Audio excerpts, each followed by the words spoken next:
آج جو میں قصہ آپ کو سنانے جا رہا ہوں، اگر آپ نے یہ نہیں سنا تو آپ بہت کچھ مس کرنے والے ہو.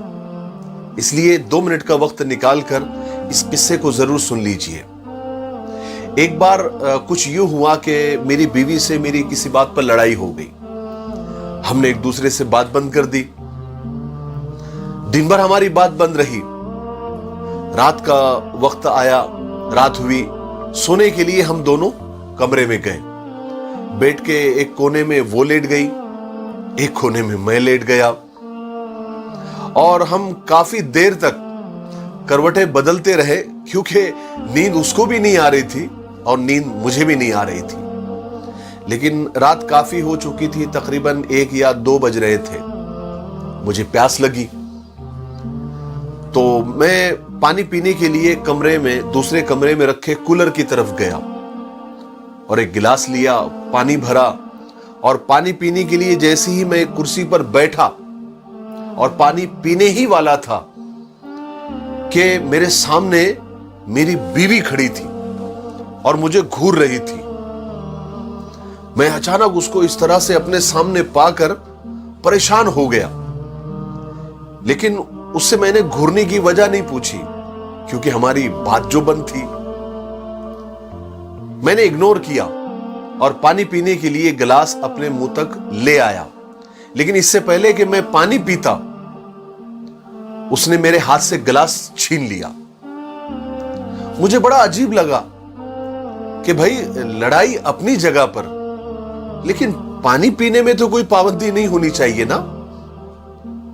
ابھی میں یہی سوچ رہا تھا کہ کیا چل رہا ہے. اتنے میں میری بیوی نے مجھ سے کہا کہ دیکھیے جی، لڑائی اپنی جگہ، لیکن آپ مجھ سے میری خوشیاں نہیں چھین سکتے، میرا سکون نہیں چھین سکتے. میں اور حیران ہوا. میری حیرانگی میں اور اضافہ ہوا کہ بھائی میں نے کون سی خوشی چھین لی، میں نے کون سا سکون چھین لیا. بس ہلکی پھلکی تو میں ہوئی، تھوڑا سا جھگڑا ہوا اور تھوڑی سی بات بند ہے. اس میں کون سی خوشی چھیننے اور سکون چھیننے جیسی بات ہے. میں یہی سوچ رہا تھا، انہی سوچوں میں مگن تھا کہ میری بیوی نے مجھ سے کہا، آپ کو پتا ہے آپ کو پانی پلانے میں مجھے کتنی خوشی ہوتی ہے، کتنا سکون ملتا ہے. آپ کا کوئی بھی کام ہو، میرے لیے وہ خوشی کا سبب بنتا ہے، خوشی کا باعث ہوتا ہے. میں آپ کو بتا رہی ہوں، آپ خود سے پانی نہیں پی سکتے. بھلے ہماری بات بند ہو، جھگڑا ہو، ناراضگی ہو، پانی میں ہی آپ کو پلاؤں گی. میری بیوی کی اس بات نے میری ساری ناراضگی ختم کر دی. میں نے اٹھ کر اسے گلے سے لگا لیا.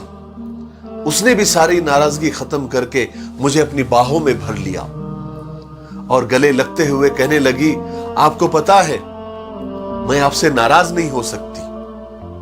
میں نے بھی اس کی پیشانی چومتے ہوئے کہا کہ میں بھی تم سے زیادہ دیر تک ناراض نہیں رہ سکتا. لیکن آپ کو پتا ہے، آج اس بات کو 5 سال ہو گئے.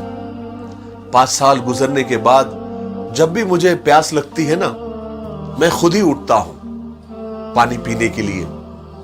کمرے میں جاتا ہوں، کولر کے پاس پانی بھرتا ہوں اور کرسی پر پانی پیتے ہوئے اپنی مرحوم بیوی کی تصویر دیکھ کر دہاڑے مار مار کے روتا ہوں کہ وہ آج میرے ساتھ نہیں ہے، وہ اس دنیا سے چلی گئی ہے.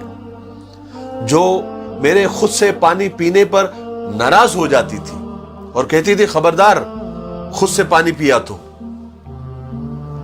میرے بھائیوں اور بہنوں، میاں بیوی کا رشتہ خدا نے اتنا پیارا بنایا ہے کہ بس اسے سمجھنے کی ضرورت ہے، اسے نبھانے کی ضرورت ہے، ایک دوسرے کے لیے جینے کی ضرورت ہے، ایک دوسرے پر مرنے کی ضرورت ہے. لیکن افسوس افسوس افسوس، ہمیں یہ سب باتیں تب سمجھ میں آتی ہے جب ہم میں سے کوئی کسی وجہ سے ہم سے جدا ہو جاتا ہے. چاہے موت اسے جدا کر دیتی ہے یا پھر کوئی اور وجہ، تب ہمیں احساس ہوتا ہے کہ ہمیں ایک دوسرے کی کتنی ضرورت ہے.